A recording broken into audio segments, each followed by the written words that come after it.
ఏ కన్ను చూడదనా నీ విచ్చల విడిమిడిసి పాటు, ఏ చెయ్యి ఆపదనా తప్పటడుగే నీ అలవాటు. అదృశ్య దృష్టిగా సకల సృష్టిని ను గమనిస్తున్నది లెక్కగట్టి,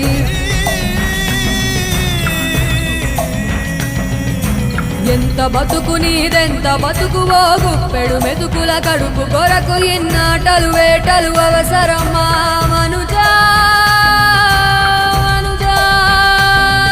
ఏ మారిక నిన్ను కబళిస్తుంది రమాయదారి పంజా. కోరికొని తెచ్చుకో మాకు కర్మ, దాన్ని విడిపించుకోలేదు జన్మ. సత్కర్మభిశ్చ సత్ఫలితం దుష్కర్మ ఏవ దుష్ఫలం. అత్యుత్కట పుణ్య పాపానాం సత్యం ఫలాని